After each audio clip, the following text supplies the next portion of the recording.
Madam, आज सर्व मुलींना मी एक एक्सपेरिमेंट करून दाखवणार आहे.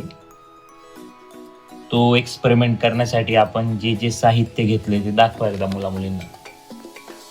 एक कलशी घेतली आपण, एक नळी घेतलेली आहे, एक पातेलं घेतलंय आणि नळीतून कलशीतलं पाणी पातेल्यात येईल अशी व्यवस्था केली आपण. ठीक आहे.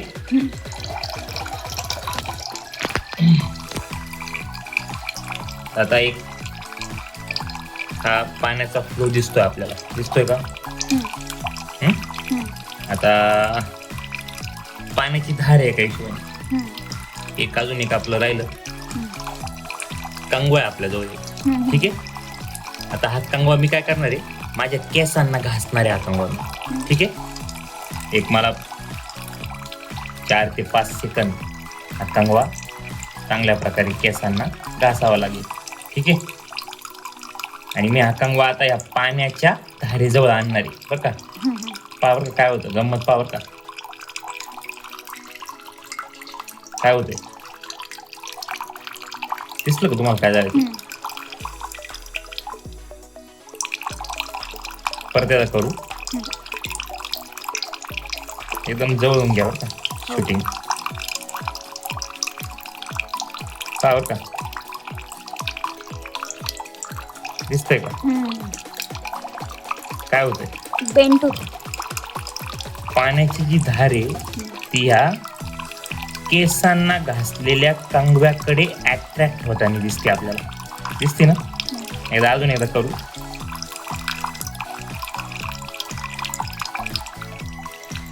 होते होती.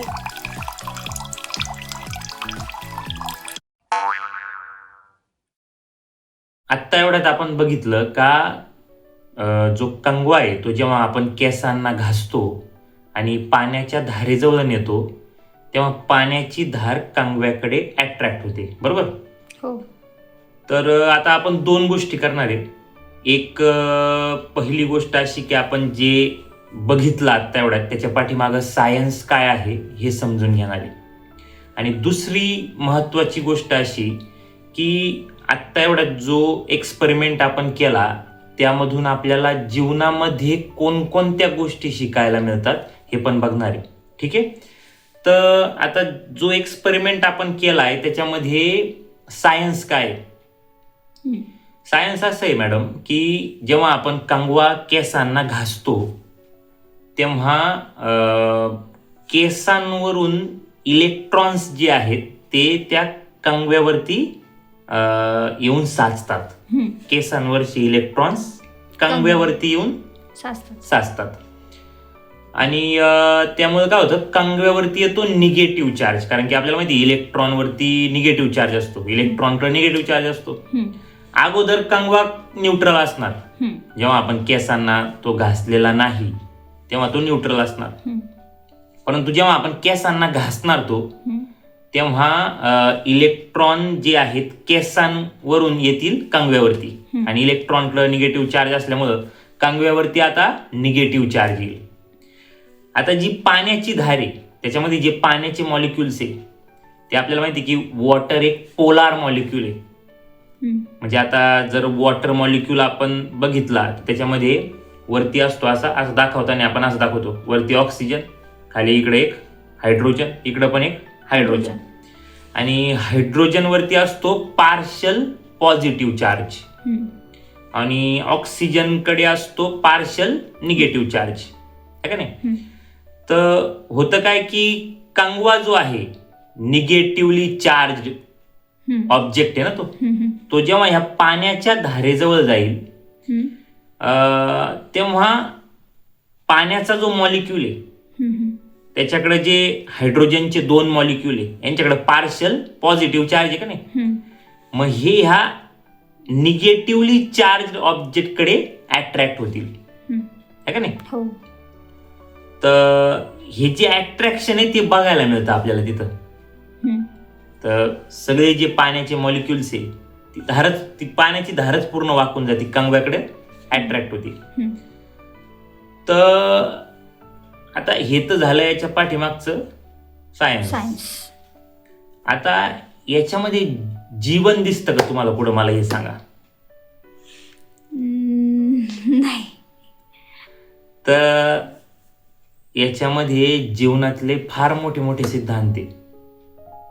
पहिलं तर असं मला सांगा, कंगवा जेव्हा न्यूट्रल होता, म्हणजे जेव्हा आपण केसांना घासलेला नव्हता, तेव्हा तो त्या पाण्याच्या धारेवरती काही प्रभाव टाकू शकला का? नाही. नाही, है ना. नाही. पाण्याची धार कुठं होती? कंगव्याच्या बाहेर होती, है ना. हा. एका हिशोबाने पाण्याची जी धार आहे ती कंगव्याच्या बाहेरील स्थिती आहे, म्हणजे परिस्थिती, है ना. हा, तर कंगव्याची जी बाहेरील स्थिती आहे त्याच्यावरती कंगवा न्यूट्रल असताना काही प्रभाव टाकू शकला नाही. पण तो आपण केसांना घासला, है का नाही. केसांना घासला, केसासोबत जे कंगव्याचं फ्रिक्शन झालं, त्यानंतर कंगव्याकडे म्हणा की अशी शक्ती आली ज्याच्याने कंगवा बाहेरील स्थितीवरती प्रभाव टाकू शकला, है का नाही. आपल्या जीवनामध्ये पण आहे ना, घर्षण महत्वाचं आहे. फ्रिक्शन म्हणजे मेहनत, कष्ट महत्वाचे. त्याच्याशिवाय आपण बाहेरील स्थितीवरती काही प्रभाव नाही टाकू शकणार. ही पहिली महत्वाची गोष्ट शिकायला मिळते. कंगवा जसा होता अगोदर न्यूट्रल तसाच राहिला असता तर त्या पाण्याच्या धारेवरती त्याचा काहीही प्रभाव मग पडत नाही, है का नाही. आपण करतो काय, आपल्याला हाय तसंच राहायचं असतं आणि बाहेरील स्थितीवरती मग आपला प्रभाव काही पडत नाही म्हणून रडगाणं गायचं असतं. आपल्यामध्ये बदल केल्याशिवाय, जीवनामध्ये थोडंसं घर्षण आल्याशिवाय बाहेरील स्थितीवरती काहीही प्रभाव आपल्याला टाकता येत नाही. घर्षण आपल्याला नको असतं. आळशी, आपण आळशीच आपल्याला राहायचंय, टाइमपास करणार आहे, आपलं व्यक्तिमत्वच टाइमपास करणार आहे, टाइमपासच करायचा आहे, हाय तेच मित्र ठेवायचे, स्वतःमध्ये काहीच बदल नाही करायचा आहे. एका हिशोबाने स्वतःला राहायचंय न्यूट्रल. आणि मग जी स्थिती आहे आपली आजूबाजूची ती काही बदलत नाही बदलली का मग रडत बसायचे, दुःख करत बसायचे, है का नाही. तर पहिली तर गोष्ट फार छान शिकायला मिळते की जर तुम्हाला खरंच बदल पाहिजे असेल तुमच्या स्थितीमध्ये, बाहेरील स्थितीमध्ये, तर पहिले स्वतःमध्ये बदल करावा लागणार आहे. थोडंसं घर्षण महत्वाचं आहे, फ्रिक्शन महत्वाचं आहे. एकदम जसे आपण आहोत तसंच राहून बाहेरील स्थिती नाही बदलावता येणार आपल्याला. स्थिती बदलायची असेल तर स्वतःला बदलावं लागणार आहे का नाही. दुसरी महत्वाची गोष्ट अशी शिकायला मिळते की आता हे कांगव्याकडून शिकलो आपण अगोदर, आता दुसरी गोष्ट शिकायला मिळते पाण्याच्या धारेकडून. पाण्याची जी धार आहे ती जेव्हा कंगवा जेव्हा पाण्याच्या धारेच्या जवळ आला तेव्हा पाण्याची जी धार आहे ती कंगव्याकडे अट्रॅक्ट होऊन गेली. एका हिशोबाने सायंटिफिकली जर बघितलं ना तर कंगव्यावरती निगेटिव्ह चार्ज आलेला आहे आणि चार्जकडे एक प्रॉपर्टी, चार्ज त्याची फील्ड तयार करतो सराउंडिंग स्पेस मध्ये, ज्याला आपण म्हणतो electric field of the charge. पाण्याची जी धार आहे ती त्या कंगव्यावरती जो चार्ज तयार झाला, निगेटिव्ह चार्ज, त्याच्या इलेक्ट्रिक फील्डच्या अंडर आली एका हिशोबाने. तर इलेक्ट्रिक फील्डच्या अंडर पाण्याची धार आल्यानंतर पाण्याची धार वाकली लगेच कंगव्याकडे, है ना. याच्यातून हे बघायला मिळतं का पाण्याची जी धार आहे ना ती जरा लवचिक आहे. तसं झाड कसं असतं, जेव्हा हिरवगार असतं एकदम तेव्हा त्याच्यामध्ये लवचिकता राहते, जरा फ्लेक्झिबिलिटी. पाण्याची धार कशी आहे, फ्लेक्झिबल. ही फ्लेक्झिबिलिटी आपल्या पर्सनॅलिटी मध्ये पाहिजे. जनरली आपल्या पर्सनॅलिटी मध्ये ना रिजिडिटी पाहायला मिळते. रिजिडिटी फ्लेक्झिबिलिटीच्या अपोजिट. जसं झाड कसं एकदमच जर त्याच्या शेवटच्या पिरियड मध्ये असेल तर वाळून जातं एकदम, है का नाही. तर आपल्या जीवनामध्ये जनरली रिजिडिटी पाहायला मिळते जेव्हा उत्कृष्टता जीवनात येते. उत्कृष्टते जीवनामध्ये जे जे उत्कृष्ट आहे त्याच्या प्रती रिजिडिटी पाहायला मिळते आपल्याला. तिथं फ्लेक्झिबिलिटी पाहिजे. तसं पाणी कसं कांगव्याच्या जवळ आल्यानंतर कंगवा जवळ आल्यानंतर पाणी कसं पाण्याने त्याची फ्लेक्झिबिलिटी दर्शवली आहे का नाही. आपल्यामध्ये फ्लेक्झिबिलिटी पाहिजे जेव्हा उत्कृष्टता आपल्या जवळ येईल. काय उत्कृष्टता? काय व्यायाम करणे उत्कृष्टता आहे, वाचन करणे उत्कृष्ट गोष्ट आहे, सायन्स शिकणे उत्कृष्ट गोष्ट आहे, जीवनाबद्दल जाणून घेणे उत्कृष्ट गोष्ट आहे, संगीत शिकणे उत्कृष्ट गोष्ट आहे, एखाद्या नाटकामध्ये भाग घेणे उत्कृष्ट गोष्ट आहे, अभ्यास करणं उत्कृष्ट गोष्ट आहे का नाही. जनरली ह्या गोष्टींच्या बाबतीत आपल्यामध्ये काय पाहायला मिळते? फ्लेक्झिबिलिटी का रिजिडिटी? रिजिडिटी आहे का नाही. ते तो एक्सपेरिमेंट पण जो आहे ना त्याच्यामध्ये जर पाण्याच्या धारेचा स्पीड वाढवला ना स्पीड, तर तुम्ही केसांना किती घासा कांगवा आणि पाण्याच्या जवळ घेऊन जा, पाण्याची धार कांगव्याकडे अट्रॅक्ट होणार नाही सहजासहजी. जर पाण्याच्या धारेचा स्पीड वाढला, स्पीड कमी पाहिजे. मग याच्यावरून काय शिकता येईल आपल्याला? जर आपण आपल्याच धुंदीत असलो ना तर उत्कृष्टतेच्या जवळून मग आपण असेच फास्ट मध्ये निघून जातो. आपल्या जीवनात जे पण लोक येतील, ज्या पण घटना येतील, जी पण परिस्थिती आपल्या जीवनावरती ओढवेल, थोडस शांत होऊन पाहिलं पाहिजे आपली स्थिती काय आहे. आपल्या आजूबाजूला कधी कधी काय होतं, बऱ्याचदा असं होतं की जे उत्कृष्ट लोक असतात, उत्कृष्ट स्थिती असते ती एकदम अवेलेबल राहते, जनरली दरवेळेस अवेलेबल राहते.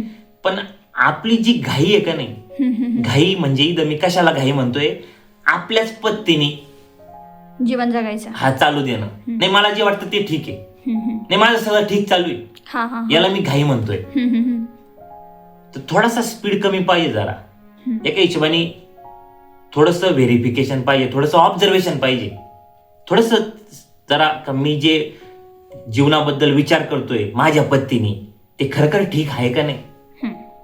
थोडासा संशय पाहिजे स्वतःवरती, डाऊट.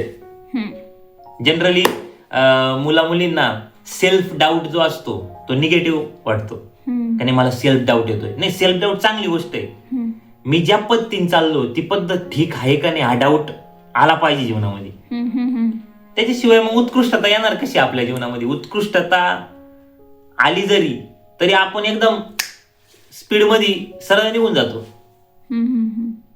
कित्येकदा तर एकदम उत्कृष्ट संधी अवेलेबल असून सुद्धा आपलं ध्यान नसल्यामुळं, आपण आपल्याच गुंगीमध्ये असल्यामुळं, भ्रमात असल्यामुळं सरळ स्पीड मध्ये निघून जातो आपण. घाई समजते ना, घाई कशाला म्हणतोय. तर दोन गोष्टींबद्दल आपली चर्चा चालली होती, एक फ्लेक्झिबिलिटी आणि एक रिजिडिटी. फ्लेक्झिबिलिटी पाहिजे जेव्हा उत्कृष्ट गोष्ट जीवनामध्ये झुकलो पाहिजे आपण उत्कृष्ट गोष्टीकडे. आणि असं नाही का रिजिडिटी नाही पाहिजे, रिजिडिटी पण पाहिजे, स्पीड पण पाहिजे आपल्याजवळ. जेव्हा निकृष्ट गोष्टी जीवनात येतील, निकृष्ट उत्कृष्टतेच्या विरोधात, तेव्हा रिजिडिटी पाहिजे, तेव्हा स्पीड पाहिजे आपल्याजवळ. म्हणजे दोन्ही पण पाहिजे. आपल्या पर्सनॅलिटी मध्ये रिजिडिटी पण पाहिजे, फ्लेक्झिबिलिटी पण पाहिजे. फक्त आपलं काय झालंय, थोडं उलटी गंमत होऊन गेली. उत्कृष्टतेच्या प्रती आपल्याकडे रिजिडिटी आणि निकृष्टतेच्या गोष्टींकडे आपण पाठदिशी लगेच झुकतो. तिथं आपल्याकडे फ्लेक्झिबिलिटी. थोडस इक्वेशन पलटवण्याची गरज आहे. उत्कृष्टतेच्या प्रती आपल्याकडे पाहिजे फ्लेक्झिबिलिटी, ते शिकायचं आपल्याला पाण्याकडं. आणि निकृष्टतेच्या प्रती आपल्याकडे पाहिजे रिजिडिटी. लक्षात येते का?